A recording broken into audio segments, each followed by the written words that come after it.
Hello, नमस्कार, आदाब, सत श्री अकाल और अस्सलाम वालेकुम। मैं हूं मोहम्मद अहमद काज़मी, लेकर आया हूं आपका पसंदीदा कार्यक्रम आपके रूबरू। आज एक बार फिर हम कुछ दिनों के वक्फे से अमरीश मिश्रा जी से बात कर रहे हैं। आप लोग इंतजार करते हैं उनका, हमारे चैनल पर भी, उनके चैनल पर भी आप जाते रहें।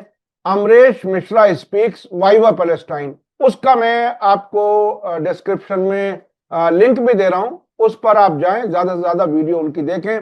पिछले कुछ दिनों में कुछ मसरूफियत की वजह से वो हमें टाइम नहीं दे सके थे।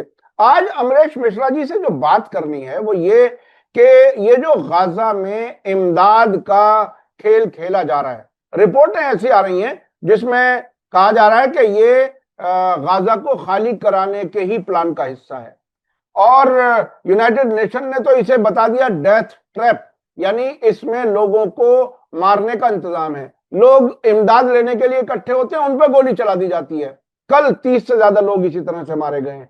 तो क्या ये और एक और बहुत दिलचस्प एक खबर आई है, जो अमेरिका के सफीर हैं, एम्बेसडर हैं इजराइल में, हकबी, उन्होंने फ्रांस के प्रेसिडेंट से नाराज होकर के इमैनुअल मैक्रा ने जो धमकी दी कि हम फिलिस्तीन स्टेट को रिकॉग्नाइज कर देंगे, तो अमेरिका के सफीर ने, यानी सरकार के नुमाइंदे ने यह कहा कि आप अगर फिलिस्तीन बनाना ही है तो फ्रांस में रिवियरा में जगह दे दीजिए, वहां फिलिस्तीन बना दीजिए। अभी 2 दिन पहले इजराइल ने सऊदी और कई मुल्कों के फॉरेन मिनिस्टर्स को जाने नहीं दिया रामल्ला, जो महमूद अब्बास से मिलने जा रहे थे।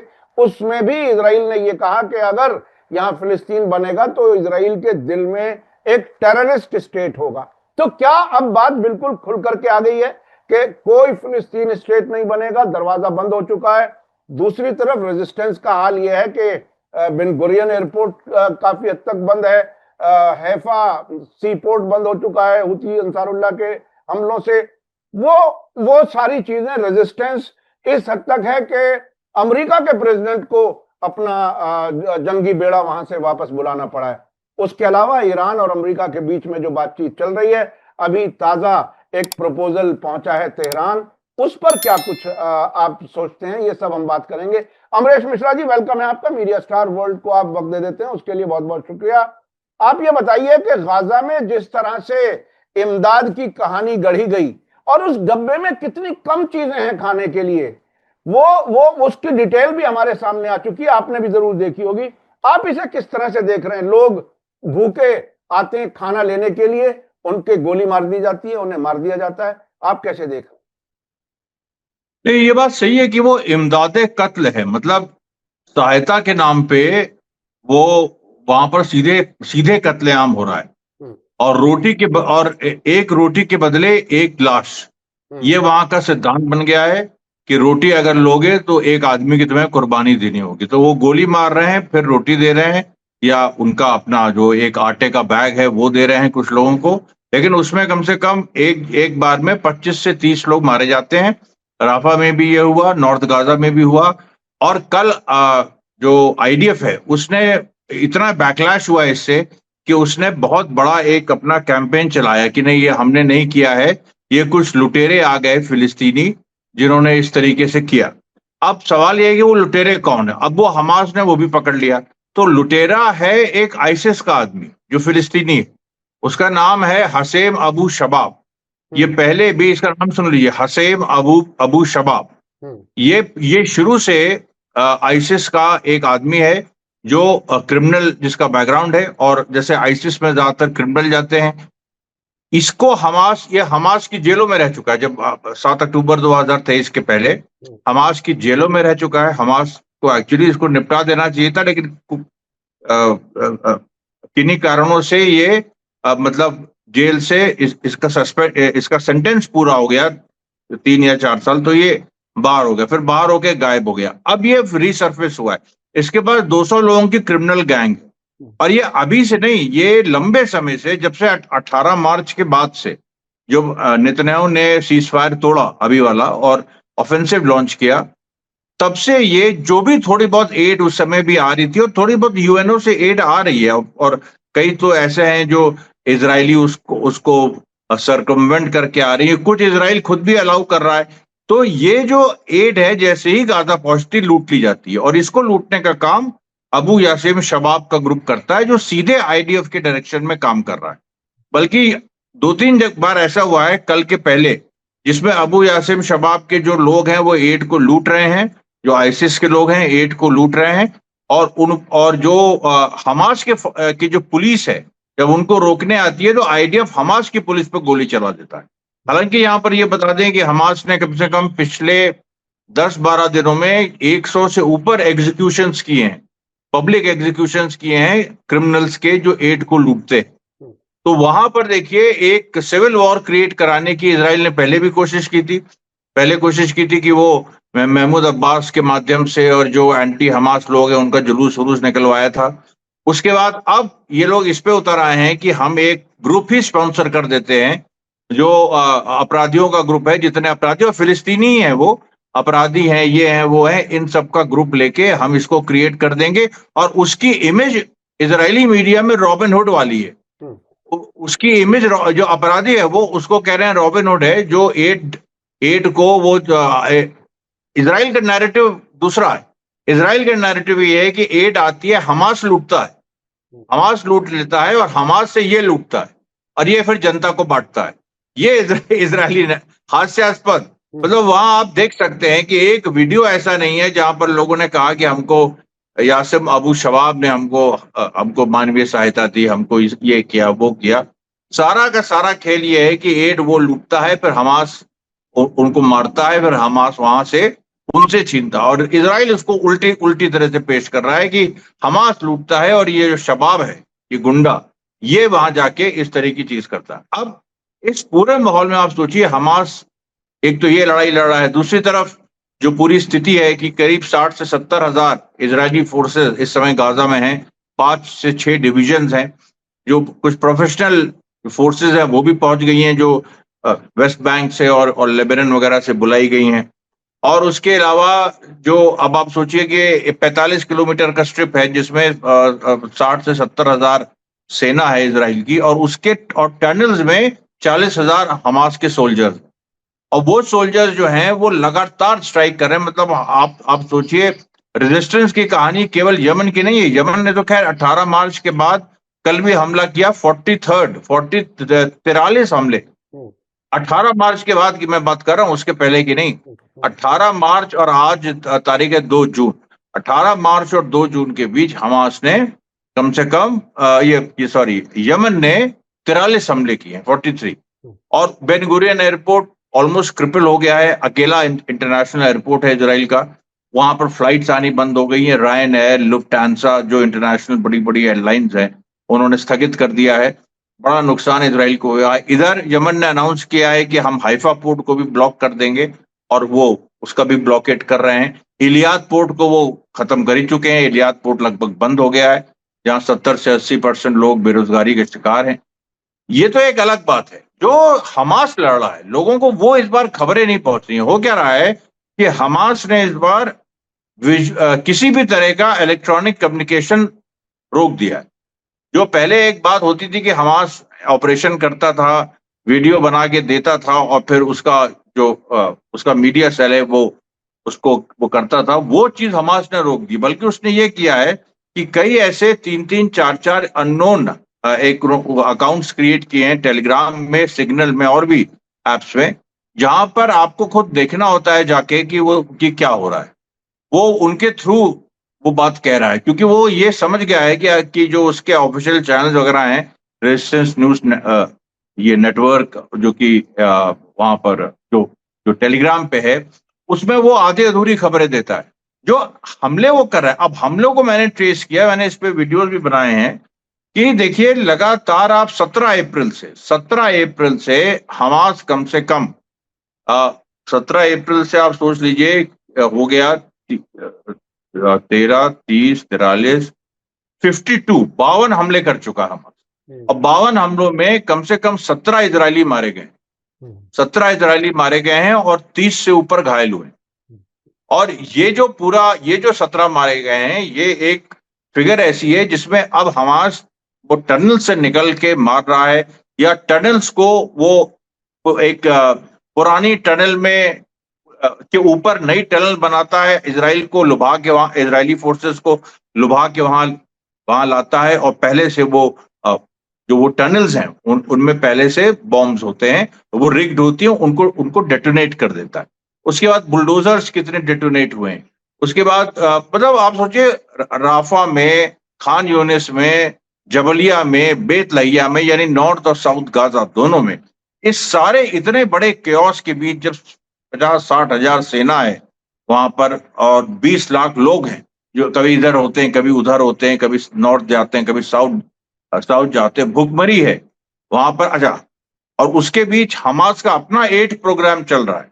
हमास भी अपनी तरह से लोगों को खाना पहुंचा रहा है और वो बेसिक सिविक इम्यूनिटीज पहुंचा रहा है, लेकिन वो जब भी कुछ ऐसा बाहर इजराइल देखता है कि हो रहा है हमास की तरफ से, तो वो बॉम्बिंग कर दे रहा है। तो सोचिए, एरियल बम्बार्डमेंट हो रहा है, 20 लाख जनता बीच में फंसी है, 60 हजार इजरायली सोल्जर्स हैं और 40 हजार हमास सोल्जर्स हैं जो कि टनल के नीचे हैं, और वो रोज हिट एंड रन टैक्टिक से गुरिल्ला वॉरफेयर लड़ रहे हैं। एक दूसरी स्थिति है ये स्थिति पहले जो 15 महीने की लड़ाई हुई जिसको हमास ने जीता और बखूबी जीता, और 19 जनवरी 2025 को युद्ध विराम हुआ। अभी जो स्थिति है वो ये है कि नेतन्याहू अब अपनी अंतिम लड़ाई लड़ रहा है। वो पूरी ताकत उसने झोंक दी है कि गाजा में जितने सिविलियंस को हम मार सके हम मारें, और उनको हम बाद में हम बोल देंगे कि हम तो हमास को मारते हैं। हमास सिविलियंस को ह्यूमन शील्ड के रूप में यूज करता है, जबकि आईडीएफ ह्यूमन शील्ड के रूप में फिलिस्तीनियों को यूज करता है। ऐसी कई बातें आ चुकी। बहरहाल, तो अब ये अंतिम लड़ाई है, लेकिन इसमें हो क्या रहा है कि नेतन्याहू जो फिरोसिटी है, इस तरीके से टारगेटेड तरह से बच्चे मारे जा रहे हैं, और इजराइल में पूरा राइट विंग हावी हो गया, बल्कि जो इजराइल के मॉडरेट चेहरे थे, जो जायनिस्ट थे, वो भी एडवोकेट करते हैं कि हमास खत्म हो, लेकिन वो एक लिबरल फेस के साथ। अब जैसे ये था आपका जो ये शिन बेत का जो ये चीफ था जिसको इन्होंने हटाया, मैं ख्याल से रोनेन बार उसका नाम, जी। उसको हटाया। उसके बाद मोसाद के चीफ को हटाया। उसके बाद इन्होंने याव गालेंत को हटाया। नया आर्मी चीफ आया, नया आर्मी स्पोक्स पर्सन आया, और कल ही हिब्रू वेबसाइट्स कह रही थी कि Israel has lost the narrative war, it has lost the war of narratives. कि जो नैरेटिव इस समय काज़िस्तान ना बड़ी अजीब चीज हो रही पूरी दुनिया में। मैं आपको 3-4 मिसालें देता हूं। अभी देखिए, और ये कहां से कहां हो रहा है। दुनिया का सबसे प्रेस्टिजियस इंस्टीट्यूट है Massachusetts institute of technology, MIT, Boston, सब लोग जानते हैं। इससे बड़ा दुनिया में कहीं नहीं, चाइना में भी नहीं, रशिया में भी। MIT मतलब MIT, वो नंबर 1 है। MIT की जो क्लास ऑफ 2025 के जो ग्रेजुएट्स हैं, उनकी ग्रेजुएशन सेरेमनी हुई थी अभी 2 दिन पहले। उसमें जो क्लास ऑफ 2025 की प्रेसिडेंट है मेघा वेमुरी, वो एक साउथ इंडियन महिला क्या मतलब शी इज स्टूडेंट अभी। वो तो ग्रेजुएशन सेरेमनी में, अच्छा, वो क्लास की प्रेसिडेंट है, उसको एड्रेस करना, वो एड्रेस कर रही थी, और उसने एड्रेस करते करते उसने पूरा फिलिस्तीन पे कि फिलिस्तीन में एक वॉर ऑफ एक्सटर्मिनेशन चल रही है, मतलब बिल्कुल हमास की लैंग्वेज, वॉर ऑफ एक्सटर्मिनेशन चल रहा है, हम लोग गाजा को में जेनोसाइड हो रहा है। और सोचिए वहां पर MIT की हेड बैठी हैं, मैसाचुसेट्स जो स्टेट है अमेरिका का, उसका गवर्नर बैठा है, सब मतलब पूरा एस्टैब्लिशमेंट उसके सामने। वो 10 मिनट बोलिए, किसी की हिम्मत नहीं हुई उसको टोकने की, और उसने पूरा अपना टाइम डेडिकेट कर दिया फिलिस्तीन को। उसने कहा कि अगर MIT में इतने सबसे इंटेलिजेंट लोग हम लोग दुनिया में माने जाते हैं, और हम लोगों ने सब चीज देखी है, वो तो हम लोग, we are not new to pressure हम पे डालोगे, हम लोग सक्सीड कर लेंगे। और ये सही बात है, वो कुछ नहीं उसका उखाड़ सकते, उसको डिग्री देनी ही देनी है। तो वहां जो हुआ है, तो ये देखिए वहां पर, और उसने ये भी कहा, उसने कहा कि जो MIT है इसके IDF के साथ टाइज है, रिसर्च टाइज। देखिए, हर अमेरिकन बड़ी यूनिवर्सिटी के IDF के साथ टाइज है, IDF वहां से रिसर्च लेता है। अब इस लड़की ने, मेघा वेमुरी ने बोल दिया वहां पर कि MIT IDF की मदद कर रहा है बच्चों के कत्ल में।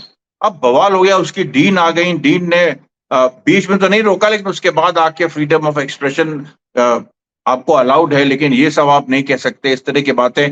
अगले दिन उसको ग्रेजुएशन सेरेमनी में आने नहीं दिया। लेकिन बहरहाल वो अच्छा, तो मैं एग्जाम्पल दे रहा हूं, एक तो ये।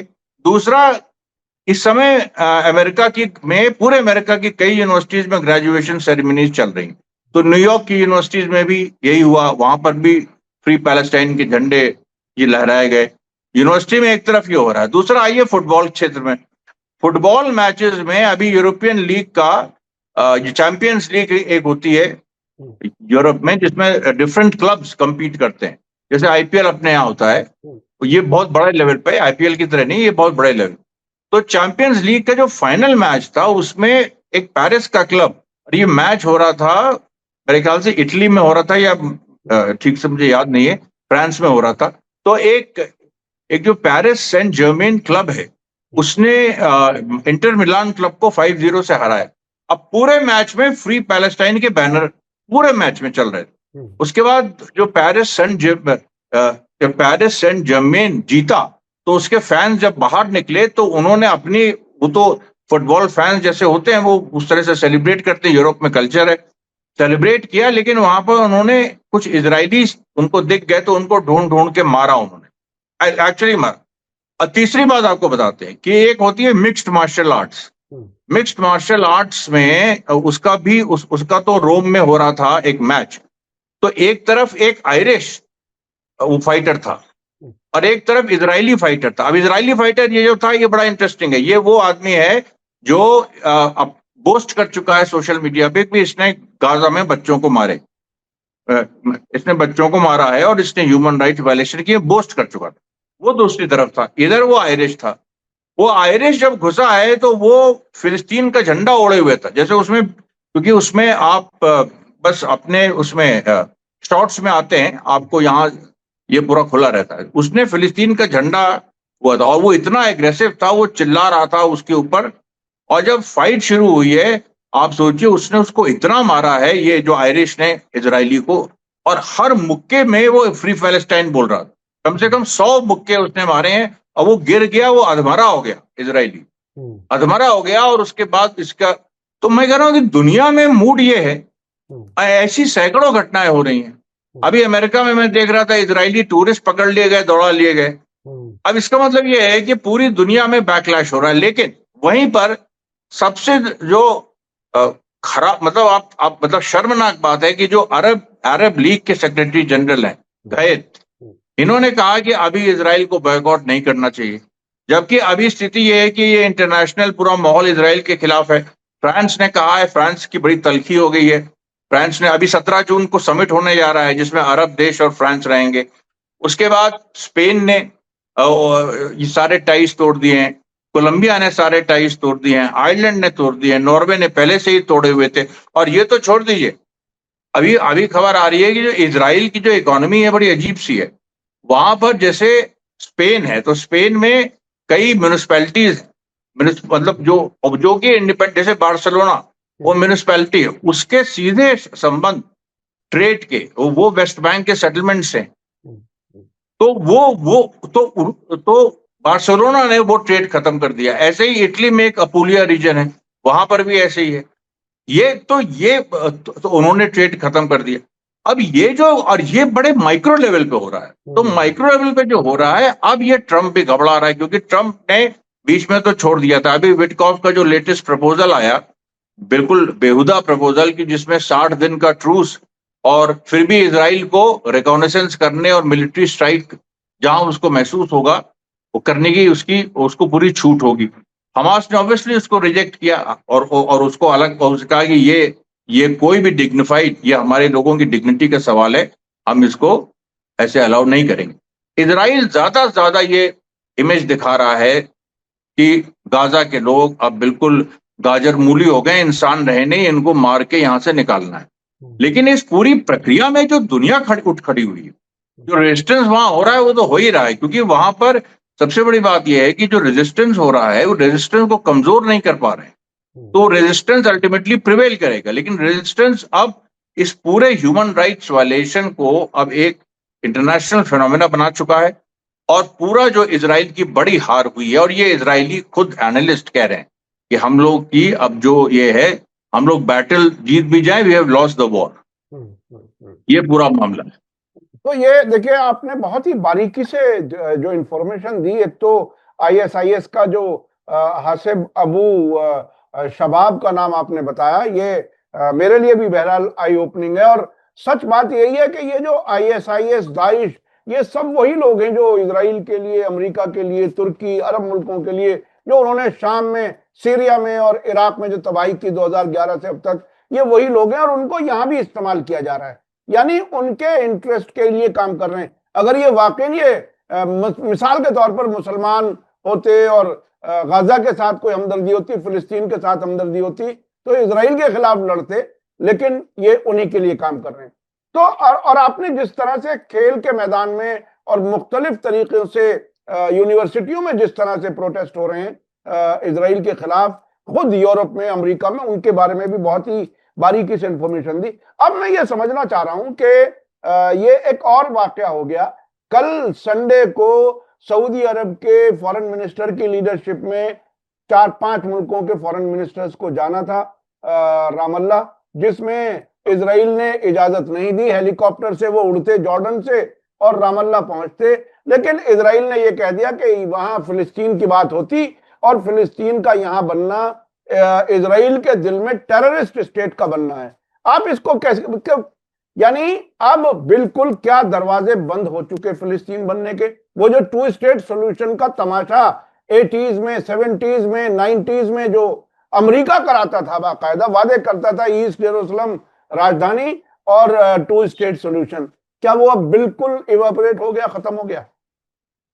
वो बिल्कुल खत्म हो गया। बिल्कुल सही बात है। एक्चुअली ट्रंप का उसमें कोई इंटरेस्ट नहीं है, नेतन्याहू का उसमें कोई, मतलब नेतन्याहू को तो ये लग रहा है कि यही मौका है, अब मौका नहीं मिलेगा, इसी में गाजा के लोगों को डिस्प्लेस कर दो, जितना मार सको मारो। नेतन्याहू की प्लानिंग है, उसने जो दुनिया को भी दिखाया था कि वो सूएज कैनाल को सीधे वो इंडियन ओशन से जोड़ेगा। तो अगर गाजा बीच में पड़ता है, और एक रास्ता इन लोगों ने पहले बेन गुरियन कैनाल बनाने की कोशिश की थी, तो उसका कॉस्ट बहुत आ रहा था, जो कि गाजा को सर्कमवेंट करके बन रहा था। अभी अगर गाजा नहीं रहेगा तो ये सीधे सुएज कैनाल को इंडियन ओशन से ये लोग जोड़ेंगे, और मतलब ये पूरा ये सुएज कैनाल, रेड सी, और रेड सी से इंडियन ओशन।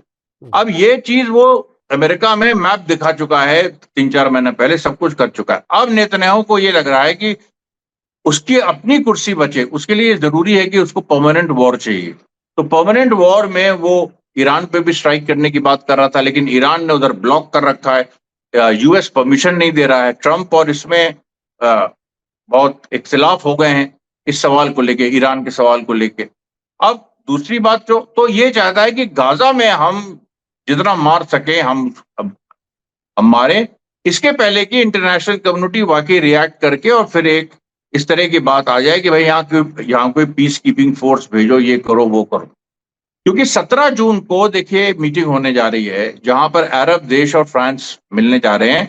मोस्ट प्रॉब्ली वो लोग पैलेस्टीनियन स्टेट डिक्लेयर करने जा रहे हैं 17 जून को। वो डिक्लेयर कर देंगे यूनिलैटरली। उसके बाद वो डिक्लेयर करने के बाद उसका अमली जामा क्या होगा, क्योंकि एक तरफ महमूद अब्बास है, महमूद अब्बास को बुलाया जा रहा है लेबनान की, वहां पर फिलिस्तीनियों के पास जो हथियार हैं उनको डिसआर्म करो। वो बिल्कुल फेलियर हुआ, उनसे कोई मिला ही नहीं। उसके बाद वो यहाँ उनका कल बयान आया कि हमास को सरेंडर कर देना चाहिए, इजराइल को नहीं, हमको सरेंडर करे, पीएलओ को, और पीएलओ जो है उसको सरेंडर करे, हम लोग सब देख लेंगे फिर हमास। और ये कितनी रिडिकुलस बात है सब लोग जानते हैं, क्योंकि वहां पर पीएलओ का गाजा में जीरो इन्फ्लुएंस है। अब तो वेस्ट बैंक में भी नहीं रहा। वेस्ट बैंक की अलग कहानी है, वो एक बहुत बड़ा एक चैप्टर है और उस पर अलग से बात हो सकती है कि वेस्ट बैंक में क्या हो रहा है। लेकिन मोटा मोटी वेस्ट बैंक में जो इजराइल 3 महीने से कोशिश कर रहा है कि हम एनेक्स कर ले, वो अभी तक एनेक्सेशन अनाउंस करने की हिम्मत नहीं कर रहा है, क्योंकि उसको पता है सैंक्शन लग जाएंगे। उसके बाद जो अभी नए सेटलमेंट्स बनाने की बात है, क्योंकि वेस्ट बैंक में यूएनओ के हिसाब से कोई भी इजरायली सेटलमेंट इलीगल है, तो इलीगल सेटलमेंट बहुत है वहां। 6 लाख वहां इजरायली हैं और वहां फिलिस्तीनी 30 लाख है। अब सवाल यह है कि वो जो 22 नए सेटलमेंट्स उसने अनाउंस किए हैं वो भी नहीं बना पा रहा है, क्योंकि उसके लॉजिस्टिक्स फिट नहीं हो रहे हैं। उधर से रेजिस्टेंस हो रहा है वेस्ट बैंक में अलग तरीके का, जिसमें जनता भी लड़ रही है, मोलोटोव कॉकटेल्स फेंके जा रहे हैं, सोफिस्टिकेटेड वेपन्स भी यूज हो रहे हैं। वो जो वहां जो माहौल है वहां पर भी इजराइल अपने गोल को अचीव नहीं कर पा रहा है। सीरिया में भी देखिए एक अभी रेजिस्टेंस फिर से शुरू हुआ, अभी परसों ही घटना हुई थी जिसमें फिर से वो कुनेत्रा से आगे बढ़े। पिछली बार कुनेत्रा से आगे बढ़े थे तो दारा के नवा में उनको रोक दिया गया था, आर्म संघर्ष हो गया था, पीछे हटने पड़ा। अब वो फिर से कुनेत्रा से आगे बढ़े, वहां पर रेजिस्टेंस के लोगों ने, और वहां तो जनता भी बहुत थी, उन लोगों ने इजरायली झंडा उखाड़ के अपने पैरों से ट्रैम्पल किया। इसका वीडियो भी है, मैंने अपने एक्स अकाउंट पे और टेलीग्राम में डाला भी है। तो ये सारी चीजें जो हैं ये दिखा रही हैं कि इजराइल अपने सबसे खूंखार, सबसे खतरनाक, जिसमें वो इस समय कुछ नहीं देख रहा है, केवल मारो मारो मारो मारो। लेकिन ये भी करने के बाद सब इतना इतना ज्यादा, और उसका ये है कि भाई ये लोग टूटेंगे, कभी ना कभी तो टूटेंगे, इतना ज्यादा हम कर रहे हैं। लेकिन ये चीज उस पर उल्टी पड़ रही है, क्योंकि इससे क्या हो रहा है कि 7 अक्टूबर 2023 के बाद एक सिंपैथी थी इजराइल के साथ, क्योंकि उस ताजा हमला हुआ था हमास का, और इसने प्रोजेक्ट किया था कि टेररिस्ट अटैक है और बहुत सारे सिविलियंस को हमास ने मारा है। बाद में साफ हुआ कि ऐसा नहीं था, खुद इजरायलीज ने अपने सिविलियंस को मारा। अब वो जो सिंपैथी इसको मिली थी, जिसके सहारे इसने 6-7 महीने गुजारे, फिर पब्लिक ओपिनियन बदलना शुरू हुआ, फिर भी अभी तक बना हुआ था। अभी संधि हुई 19 जनवरी 2025। अब ये जो 18 मार्च के बाद इसने ऑफेंसिव शुरू किया, इसके साथ पब्लिक सिंपैथी बिल्कुल नहीं, देयर इज नो। और इंटरनेशनल लेवल पे आप देखिए, ऐसे ऐसे पियर्स मॉर्गन जैसे जो ब्रिटिश ये ब्रॉडकास्टर्स हैं जो हमास को लेके हमलावर थे, अब वो इजरायली एम्बेसडर से पूछ रहे हैं कि but why are you killing babies, why are you killing babies. ये पूरी वॉर क्राई बनती जा रही कि बच्चों का कत्ल क्यों हो रहा है। ये इसको इजराइल डिफेंड नहीं कर पा रहा। और इसीलिए देखिए जो एड मैसाकर हुआ, कि अभी आप बुलाते हो एड के लिए, और एड में उसमें अमेरिकन प्लानिंग है। एक्चुअली सबसे पहले एक एड की घटना हुई थी करीब 3 दिन पहले, जहां इन लोगों ने बुलाया था तो फिलिस्तीनियों ने हमला कर दिया था, लूट लिया था सब।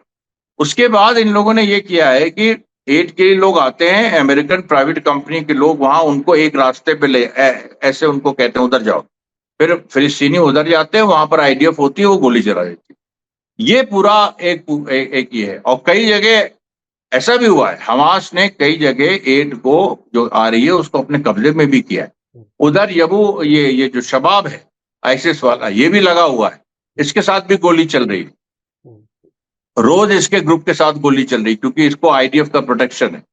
ये कॉम्प्लिकेटेड सिनारियो इस समय गाजा का है, और इसको समझने के लिए इसके कॉम्प्लिकेशंस को भी समझना होगा। लेकिन इसकी जो इसकी दिशा है वो एंटी इजराइल है, वो पूरा दिख रहा है कि पॉलिटिकल वॉर इजराइल हार चुका है।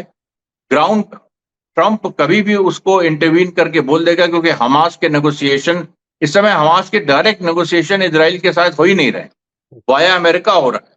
और अमेरिका में अभी विटकॉफ ने जो प्रपोजल दिए थे, वो हमास ने कहा कि ये हम इसको एक्सेप्ट नहीं करेंगे। इस पर आना चाहता हूं अमरीश मिश्रा जी, वक्त हमारे पास कम रह गया है। ऐसे वक्त में जबकि नेतन्याहू सबसे खूंखार एक तरह से चेहरा बन गए हैं, और जिस तरह से कत्लेआम कर रहे हैं, भूखे लोगों को कत्ल किया जा रहा है, इसी दरमियान ट्रंप ने जो अपना एक तरह से रंग दिखाया, मुझे नहीं मालूम कि ये असली रंग है या अब भी वो कोई नकली कुछ कर रहे हैं दिखावे के लिए। वो सीधे सीधे हमास से भी डायरेक्ट कांटेक्ट में है, सीधे हूती अंसारुल्लाह से उनका एग्रीमेंट हुआ, वो चले गए। इधर ईरान के साथ समझौता नजदीक है, ये बार बार कह रहे हैं ट्रंप। तो अगर ट्रंप उसी रास्ते पर आगे बढ़ते हैं, क्योंकि अभी भी बहुत बड़ा अगर यदि लगा हुआ है, क्योंकि पता नहीं चलता कब रंग बदलेंगे, अगर वो उसी रास्ते पर आगे बढ़ते हैं तो आपको क्या लगता है इजराइल का फ्यूचर क्या है फिर? देखिए, ट्रंप ने जो मिडिल ईस्ट में जो उसकी विजिट थी, जो मिड मई के बीच में, जो अभी उसकी जो विजिट, उसमें जो इजराइल नहीं गया और अरब मुल्कों से ट्रिलियंस ऑफ डॉलर्स लाया, वही एक इंडिकेशन था कि वो इजराइल को एक माइनर प्लेयर मान रहा है मिडिल ईस्ट में। अब माइनर प्लेयर मतलब ये जो वेस्ट एशिया जो रीजन है, यहां पर वो माइनर प्लेयर मान रहा है। अब वो इसलिए वो सीधे हमास से बात कर रहा है। वो उसका अब जो उसने जो बातें कही थी कि गाजा में हम रिवेरा बनाएंगे, वहां के लोगों हटा दो, उसने एक शगुफे छोड़े थे। असली उसका मकसद है कि अरब स्टेट्स के साथ मिलके कोई कॉम्प्रोमाइज फॉर्मूला पैलेस्टीनियन स्टेट जैसा बनाया जाए, क्योंकि मैक्रोन ने जो कहा है कि पैलेस्टीनियन स्टेट हम ये करेंगे, तो जो यूएस एम्बेसडर टू इजराइल है कभी उन्होंने वो बहुत जायनिस्ट टाइप के हैं, उन्होंने बयान दिया उसके खिलाफ।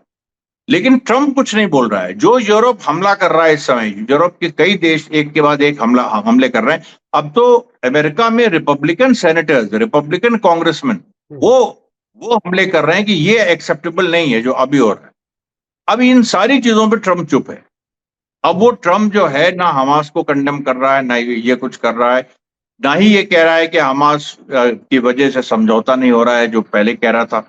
अब वो वेट एंड वॉच। अभी मेरे ख्याल से उसने कुछ समय दिया है नेतन्याहू को, 1-2 हफ्ते का, या पता नहीं, कभी भी कुछ भी हो सकता है। क्योंकि अभी 2 दिन पहले ट्रंप का बयान आया था कि बहुत अच्छी खबर आने वाली है गाजा से, और तो ये लोग, इन लोगों ने एक प्लान दिया था जो प्रो इजरायली प्लान था, विटकॉफ ने जो बनाया था, और उसमें एक छल था कि हम 60 दिन का ट्रूस करेंगे, ह्यूमैनिटेरियन एड आएगी जम के, ये होगा, लेकिन इजराइल को रिकॉग्निशंस की इजाजत होगी। तो हमास समझ गया कि बम्बार्डमेंट की इजाजत है, तो उसने मना कर दिया। उसने कहा कि ये कोई सवाल ही नहीं। फिर अपना ये लोग बोलने लगे। लेकिन इस समय दुनिया का जो दुनिया चाहती है वॉर बंद हो, ये हमास की चाहत नहीं है। हमास जो कह रहा है परमानेंट सीज फायर करो, और वो इसमें विटकॉफ के प्रपोजल में परमानेंट सीज फायर नहीं था, इसमें था 60 दिन की ट्रूस, उसमें परमानेंट सीज फायर की बात होगी। तो हमास ने कहा कि इसमें परमानेंट सीज फायर भी नहीं है, इजराइल को सारी वो अपनी उड़ानें भर सकता है, मार सकता है। अब उसी पे दुनिया का रिएक्शन आया। लोगों ने कहा कि भाई ये मांग हमास की नहीं है सीज फायर की, परमानेंट सीज फायर, ये दुनिया की मांग, ये फिलिस्तीनी जनता की मांग कि परमानेंट सीज फायर करो। बिल्कुल, ये तो यहां तक बात आ गई है। मुकम्मल जंग बंदी सब चाहते हैं। मैं एक चीज और काजमी साहब, हाँ, कि अब स्थिति वहां पहुंच रही है कि जो अरब देश भी जो ये कह रहे थे कि हमास को माइनस करके कुछ किया जाए, फिलिस्तीनी विकल्प खड़ा किया जाए, नई लीडरशिप खड़ी की जाए, महमूद अब्बास तो फेलियर है ही, लेकिन उसके अलावा वो भी फेल हो गया। अब देखिए कुछ आर्टिकल्स आने लगे हैं, मैंने देखिए ये इंडिया में भी इंडियन एक्सप्रेस में आया, और इंडियन एक्सप्रेस को मैं मानता हूं वेस्टर्न थॉट का ही एक्सटेंशन है। वो इंडियन एक्सप्रेस में भी ये आया कि किस तरीके से हमास को अब फैक्टर करना होगा, हमास को अब आप इग्नोर नहीं कर सकते, उसको किसी भी गवर्नेंस में आपको रखना होगा। ये एक शुरुआत है, और ये अल्टीमेटली चीजें उसी दिशा में जा रही हैं कि हमास का एक डोमिनेंट रोल रहेगा, युद्ध रुकेगा और फिलिस्तीनी राज बने, इस तरह की एक स्थिति बन रही। ये बड़ी बात है कि हमास ही सरकार में रहेगी, जिसके लिए नेतन्याहू शुरू से कहते आए कि हम पूरी तरह से तबाह करेंगे। आखिर में बिल्कुल मुख्तसर 1 मिनट में मुझे अगर आप बता सकें, वो ये कि क्या एलन मस्क को जो अलग किया गया है, इसका ताल्लुक भी कोई फिलिस्तीन इजराइल वाले फ्रंट से है क्या? नहीं, इसका ताल्लुक बहुत सारी चीजों से, इजराइल फिलिस्तीन फ्रंट से तो है ही, यूक्रेन रशिया फ्रंट से भी, क्योंकि वहां भी ट्रंप कुछ नहीं कर पाए। अभी कल ही यूक्रेन ने एक रशिया पे एक हमला ऐसा किया कि जिसमें पूरे यूरोपियन कंट्रीज इन्वॉल्व थी। फिर अभी प्यूटिन की इमरजेंसी मीटिंग अभी चल रही है, इस्तांबुल में बातचीत भी हो रही है इससे यूक्रेन से।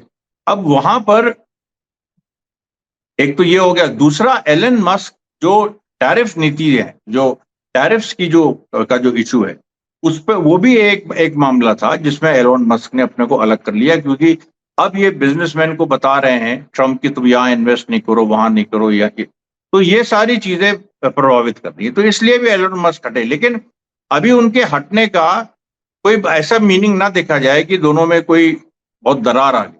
अभी वो एक अंडरस्टैंडिंग के तहत हटे हैं, वो फिर आ सकते हैं, क्योंकि ये हो रहा था कि भाई मस्क सरकार चला रहे हैं, इस तरह की बातें कुछ दिन पहले चली थी, तो इसलिए भी मस्क को मतलब अलग हटना पड़ा।